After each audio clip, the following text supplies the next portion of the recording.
नमस्कार दोस्तों, स्वागत है आपका अपनी YouTube channel Target Civil Services में। तो देखिए, आज है 17 जून और मध्य प्रदेश के डेली करंट अफेयर में आज हम 17 जून से जितने भी इंपॉर्टेंट करंट अफेयर होंगे उन पर डिस्कस करेंगे और जो 2022 के इंपॉर्टेंट करंट अफेयर होंगे उन पर भी डिस्कस करेंगे। तो लेक्चर लास्ट तक ध्यान से देखिएगा। तो चलिए, सबसे पहले हमने जो कल करंट अफेयर पढ़े थे उसका रिविजन कर लेते हैं, उसके बाद स्टार्ट करेंगे हम आज की करंट अफेयर। तो पहला क्वेश्चन था हमारा 16 जून से लेकर 17 जून तक G20 के अंतर्गत साइंस 20 सम्मेलन का आयोजन कहाँ पर किया जा रहा है। तो ये हमारे मध्य प्रदेश की राजधानी भोपाल में किया जा रहा है। तो इसका आंसर हो गया तो ऑप्शन नंबर बी, ठीक है, भोपाल। और देखिए, G20 के अंतर्गत ही थिंक 20 बैठक का आयोजन भी कहाँ पर किया गया था, तो ये भोपाल में किया गया था। कब से कब तक, तो ये 16 जनवरी से लेकर 17 जनवरी तक किया गया था। और देखिए, G20 के अंतर्गत जो कृषि कार्य समूह की बैठक है इसका आयोजन कहाँ पर किया गया था, तो ये इंदौर में किया गया था। कृषि कार्य समूह की बैठक का आयोजन कहाँ पर किया गया था, इंदौर में किया गया था। और अभी हाल ही में साइंस मतलब G20 के अंतर्गत साइंस 20 सम्मेलन का आयोजन कहाँ पर किया जा रहा है, तो ये भी भोपाल में किया जा रहा है। और देखिए, 27 जून को प्राइम मिनिस्टर नरेंद्र मोदी हमारे मध्य प्रदेश में वंदे भारत की शुरुआत किन दो शहरों के बीच करेंगे। तो देखिए, भोपाल और जबलपुर और भोपाल और इंदौर, ठीक है। तो दो वंदे भारत ट्रेनों की शुरुआत होने वाली है 27 जून 2023 से हमारे मध्य प्रदेश में। एक तो भोपाल से जबलपुर चलेगी और एक भोपाल से इंदौर चलेगी। रानी कमलापति रेलवे स्टेशन और दिल्ली के बीच एक ऑलरेडी वंदे भारत ट्रेन चल रही है। कब से, तो ये 1 अप्रैल 2023 से चल रही है। तो इसका आंसर क्या होगा, था ऑप्शन नंबर सी, ए और बी दोनों। और देखिए, देश में सबसे पहले कृषि यंत्रीकरण की ट्रेनिंग देने वाला पहला राज्य कौन सा बन गया है, तो ये हमारा मध्य प्रदेश बन गया है। तो इसका आंसर क्या हो जाएगा, ऑप्शन नंबर सी। अब स्टार्ट करते हैं आज की करंट अफेयर। तो आज की करंट अफेयर में पहला क्वेश्चन है हमारा, कुटीर एवं ग्रामोद्योग विभाग मध्य प्रदेश शासन और वस्त्र मंत्रालय आंध्र प्रदेश के द्वारा क्राफ्ट बाजार का आयोजन कहां पर किया जा रहा है, तो ये हमारे मध्य प्रदेश की राजधानी भोपाल में किया जा रहा है। तो इसका आंसर हो जाएगा ऑप्शन नंबर बी, ठीक है। कुटीर एवं ग्रामोद्योग विभाग मध्य प्रदेश शासन और वस्त्र मंत्रालय आंध्र प्रदेश के द्वारा क्राफ्ट बाजार का आयोजन किया जा रहा है और ये हमारे मध्य प्रदेश की राजधानी भोपाल में किया जा रहा है। ये कुटीर एवं ग्रामोद्योग विभाग मध्य प्रदेश शासन और वस्त्र मंत्रालय आंध्र प्रदेश के द्वारा भोपाल में गोहर महल में क्राफ्ट बाजार का आयोजन किया जा रहा है। और 16 से 25 जून तक चलने वाले क्राफ्ट बाजार का शुभारंभ कुटीर एवं ग्रामोद्योग विभाग के अपर मुख्य सचिव श्री मनु श्रीवास्तव और आंध्र प्रदेश के प्रमुख सचिव श्रीमती के सुनीता ने किया है। और आयुक्त हस्तशिल्प श्रीमती फारूकी ने बताया है कि मध्य प्रदेश और आंध्र प्रदेश के बीच सहमति के आधार पर प्रदेशवासियों को आंध्र प्रदेश का शिल्प उपलब्ध कराने के लिए आंध्र प्रदेश के लेपाक्षी एम्पोरियम की वस्तुओं को मृगनयनी शोरूम में प्रदर्शित किया जाएगा। और देखिए, ये जो हमारे मध्य प्रदेश का मृगनयनी एम्पोरियम है, तो मध्य प्रदेश सरकार ने जो लघु उद्योग है इसके विकास के लिए मृगनयनी एम्पोरियम की जो स्थापना है वो 1961 में की गई थी, ठीक है। तो ये याद रखिएगा, ये मृगनयनी एम्पोरियम क्यों है, लघु उद्योगों के विकास के लिए। इसकी स्थापना 1961 में की गई थी ताकि लघु उद्योगों को बढ़ाया जा सके। और मृगनयनी एम्पोरियम को हमारे मध्य प्रदेश का प्रतिबिंब भी कहा जाता है। और मृगनयनी एम्पोरियम हमारे मध्य प्रदेश में कहाँ पर है, तो भोपाल में है और एक इंदौर में है, ग्वालियर में है, जबलपुर में है और रीवा में है। हमारे मध्य प्रदेश के बाहर मृगनयनी एम्पोरियम कहाँ पर है, तो जयपुर में है, दिल्ली में है, कोलकाता में है, रायपुर में है, भिलाई में है, उदयपुर में है। और देखिए, 19 जून 2023 को MSME समिट 2023 का आयोजन कहाँ पर किया जाएगा, तो ये भी हमारे मध्य प्रदेश की राजधानी भोपाल में किया जाएगा, ठीक है। तो MSME समिट 2023 का आयोजन कब किया जाएगा, ये 19 जून को किया जाएगा। कहाँ पर, हमारे मध्य प्रदेश की राजधानी भोपाल में किया जाएगा। हमारे मध्य प्रदेश के MSME मंत्री कौन है, तो ये ओम प्रकाश सकलेचा जी है। और देखिए, इस समिट के मुख्य अतिथि कौन होंगे, तो हमारे मध्य प्रदेश के मुख्यमंत्री शिवराज सिंह चौहान जी होंगे। और इस समिट में हमारे देश के केंद्रीय स्वास्थ्य और उर्वरक मंत्री श्री मनसुख मांडविया भी शामिल होंगे। तो देखिए, मध्यम उद्यमियों को प्रोत्साहित करने के लिए राज्य शासन की MSME सहित अन्य उद्योग मित्र नीतियों पर केंद्रित MSME सम्मेलन 19 जून को आमेर ग्रीन परिसर भोपाल में होगी। और मुख्यमंत्री श्री शिवराज सिंह चौहान जी सम्मेलन के मुख्य अतिथि होंगे। और केंद्रीय स्वास्थ्य और उर्वरक मंत्री श्री मनसुख मांडविया एवं हमारे मध्य प्रदेश के MSME मंत्री श्री ओम प्रकाश सकलेचा जी भी इस सम्मेलन में विशेष अतिथि के रूप में शामिल होंगे। सम्मेलन में लगभग 1000 सूक्ष्म लघु मध्यम उद्यम के नव उद्यमी शामिल होंगे और सफल MSME उद्यमियों को पुरस्कृत करने के साथ ही देश के प्रतिष्ठित संस्थानों के साथ MOU भी होगा। और इस समिट का उद्देश्य सूक्ष्म लघु और मध्यम उद्यम गतिविधियों को बढ़ावा देना है। नेक्स्ट क्वेश्चन है हमारा, देखिए, राज्यपाल श्री मंगूभाई पटेल जी ने प्रोफेसर सुभा तिवारी को किस विश्वविद्यालय का कुलपति नियुक्त किया है, तो ये बुंदेलखंड विश्वविद्यालय छतरपुर का कुलपति नियुक्त किया है, ठीक है। इसका फुल नेम क्या है, महाराजा छत्रसाल बुंदेलखंड विश्वविद्यालय। कहाँ पर है, छतरपुर में है। तो यहाँ की कुलपति कौन नियुक्त हुई है अभी, प्रोफेसर सुबा तिवारी। तो इसका आंसर रहेगा ऑप्शन नंबर सी। और देखिए बात करें हम यहाँ पर महाराजा छत्रसाल बुंदेलखंड विश्वविद्यालय की, तो इसकी स्थापना कब की गई थी, 2015 में की गई थी। ठीक है, और ये किस जिले में है, तो ये छतरपुर डिस्ट्रिक्ट में है। और हमारे मध्य प्रदेश का पहला विश्वविद्यालय कौन सा है, तो ये डॉक्टर हरि सिंह गौर विश्वविद्यालय है।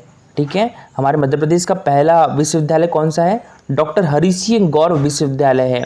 और ये कहाँ पर है, तो ये सागर डिस्ट्रिक्ट में है। इसकी स्थापना कब की गई थी, 1946 में की गई थी। ठीक है, और देखिए पहले इसका नाम सागर विश्वविद्यालय हुआ करता था।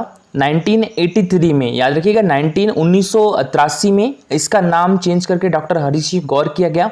और इसे केंद्रीय विश्वविद्यालय का दर्जा कब प्राप्त हुआ था, तो 2008 में इसे केंद्रीय विश्वविद्यालय का दर्जा प्राप्त हुआ था। और देखिए एशिया का पहला जो राष्ट्रीय जनजातीय विश्वविद्यालय है वो कौन सा है, इंदिरा गांधी राष्ट्रीय जनजातीय विश्वविद्यालय है। ठीक है, आदिवासी विश्वविद्यालय।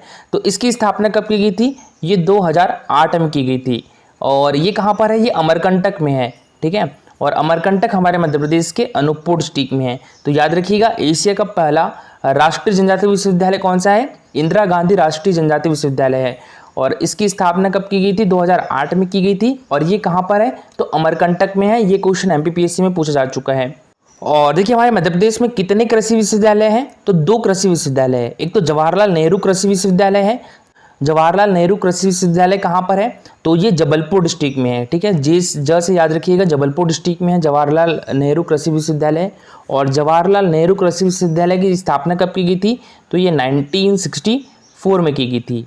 ठीक है, जवाहरलाल नेहरू कृषि विश्वविद्यालय की स्थापना 1964 में की गई थी। और दूसरा कृषि विश्वविद्यालय कौन सा है, तो ये राजमाता विजयाराजे सिंधिया कृषि विश्वविद्यालय है। ठीक है, राजमाता विजयाराजे सिंधिया कृषि विश्वविद्यालय कहाँ पर है, तो ये ग्वालियर डिस्ट्रिक्ट में है। और राजमाता विजयाराजे सिंधिया कृषि विश्वविद्यालय की स्थापना कब की गई थी, तो ये 2008 में की गई थी। ठीक है, 2022 के करंट अफेयर देखिए तो मंत्रिपरिषद ने मध्य प्रदेश में पशुपालन एवं डेयरी विभाग में भारत सरकार की नवीन राष्ट्रीय पशुधन मिशन योजना का क्रियान्वयन करने का निर्णय लिया है। तो योजना का मुख्य उद्देश्य क्या है, पशु नस्ल का विकास करना, रोजगार सृजन करना, उद्यमिता विकास करना, ये तीनों इसके उद्देश्य है। तो इसका आंसर हो जाएगा ऑप्शन नंबर डी। और देखिए जनवरी 2022 में हमारे मध्य प्रदेश में स्वास्थ्य सूचकांकों में कमी लाने के लिए एक टास्क फोर्स का गठन किया गया था। तो इसकी अध्यक्षता किसके द्वारा की गई थी, ये प्रोफेसर समिका रवि के द्वारा की गई थी। ठीक है, तो इसका आंसर क्या हो गया था, ऑप्शन नंबर सी। और देखिए 7 से 10 जनवरी 2022 में 9वां विज्ञान मेले का आयोजन कहाँ पर किया गया था, तो ये भी हमारे मध्य प्रदेश की राजधानी भोपाल में किया गया था। और अभी हाल में जनवरी 2023 में अंतर्राष्ट्रीय विज्ञान महोत्सव का आयोजन भी कहाँ पर किया गया है, तो ये हमारे मध्य प्रदेश की राजधानी भोपाल में ही किया गया था, मैनेट महाविद्यालय में, मैनेट में किया गया था। और शहरी एवं आवास मंत्रालय द्वारा जारी स्मार्ट और प्रकृति पथ यानी नेचर ट्रेल किस राष्ट्रीय उद्यान में आयोजित किया गया था, तो ये वन विहार राष्ट्रीय उद्यान में। और देखिए हमारे मध्य प्रदेश के राज्यपाल मंगूभाई पटेल जी के द्वारा जो मध्य प्रदेश लोक सेवा आयोग है इसकी नवीन वेबसाइट का लोकार्पण किया गया था। तो बात करें हम यहाँ पर मध्य प्रदेश लोक सेवा आयोग की, तो अनुच्छेद 315 में प्रत्येक राज्य के लिए राज्य लोक सेवा आयोग की व्यवस्था की गई है। और हमारे मध्य प्रदेश लोक सेवा आयोग की स्थापना कब की गई थी, 1956 में की गई थी। इसका मुख्यालय इंदौर में है। इसके वर्तमान में अध्यक्ष राजेश लाल मेहरा है। और इसके प्रथम अध्यक्ष कौन थे, डीबी रेगे जी थे। पूजा वस्त्रकार का संबंध किस खेल से है, तो क्रिकेट से है। और इनका संबंध किस डिस्ट्रिक्ट से है, तो शहडोल से है। और जो महिला विश्व कप हुआ था 2022 में, तो इसमें पार्टिसिपेट भी किया था पूजा वस्त्रकार ने। हालांकि जो महिला विश्व कप है तो फाइनल में इंडिया टीम हार गई थी। किससे हारी थी, ऑस्ट्रेलिया से हारी थी। और सौम्या तिवारी का नाम भी याद रखिएगा, सौम्या तिवारी का संबंध भोपाल से है और सौम्या तिवारी भी क्रिकेटर है। और देखिए यहाँ पर हम नेशनल करंट अफेयर की बात करें तो आज के लिए आपके नेशनल करंट अफेयर में पहला क्वेश्चन है, हाल ही में किसे governor of the year award से सम्मानित किया गया है। तो ये हमारे भारत के आरबीआई गवर्नर श्री शक्तिकांत दास जी को 2023 के लिए governor of the year award से सम्मानित किया गया है। और यह अवार्ड इनको कहाँ पर मिला है, तो लंदन में मिला है, सेंट्रल बैंकिंग के द्वारा प्रदान किया गया है। और भारत में सबसे अधिक विश्वसनीय इलेक्ट्रॉनिक मीडिया संगठन कौन से हैं, तो रॉयटर्स इंस्टीट्यूट की डिजिटल न्यूज रिपोर्ट 2023 के अनुसार डीडी इंडिया और आकाशवाणी को भारत के सबसे अधिक विश्वसनीय इलेक्ट्रॉनिक मीडिया संगठन माना गया है। और वर्तमान में देश में समस्त कोयला भंडार की क्या स्थिति है, तो 13 जून 2023 को खानों टेरा पावर प्लांट सिस्टम व ट्रांजिट में कुल कोयला भंडार की स्थिति 110.58 मिलियन टन तक पहुंची है, जो पिछले साल से 76.67 मिलियन टन की तुलना में 44.22% की पर्याप्त वृद्धि प्रदर्शित करता है। और कॉर्मेक मैकार्थी, जिनका अभी हाल ही में निधन हुआ है, तो ये किस क्षेत्र से जुड़े हैं? तो पुलित्जर पुरस्कार विजेता लेखक कॉर्मेक मैकार्थी का 13 जून 2023 को निधन हो गया है और मैकार्थी को 2007 में उनके उपन्यास द रोड के लिए पुलित्जर पुरस्कार मिला था। और देखिए हमारे मध्य प्रदेश का सबसे ऊंचा बांध कौन सा है? तो ये इंदिरा सागर डैम है। तो इसका आंसर हो जाएगा ऑप्शन नंबर ए। और देखिए ये कहाँ पर है? तो ये खंडवा जिले में नर्मदा नदी पर स्थित है और इसकी स्थापना कब की गई थी? तो ये 1984 में की गई थी। उस टाइम की हमारी प्रधानमंत्री इंदिरा गांधी के द्वारा की गई थी इसकी ऊंचाई लगभग 92 मीटर है। ठीक है। और आज के लिए आपका क्वेश्चन ऑलरेडी पूछा जा चुका है। संध्या अग्रवाल का संबंध किस खेल से है? हॉकी से, क्रिकेट से, फुटबॉल से या वॉलीबॉल से? तो इसका आंसर पूरा डिटेल में दीजिएगा। और देखिए ये है हमारा Telegram channel Target Civil Services, तो इस पर डेली क्विजेस होते हैं, तो आप भी पार्टिसिपेट कर सकते हो। टेलीग्राम चैनल की लिंक आपको हमारे वीडियो का डिस्क्रिप्शन बॉक्स में मिल जाएगी। दोस्तों आज के लिए इतना ही। अगर लेक्चर अच्छा लगा हो तो लाइक और शेयर जरूर करिएगा। अगर आप इस चैनल पर नए हो तो सब्सक्राइब कर लीजिए। Thank you so much for watching this video.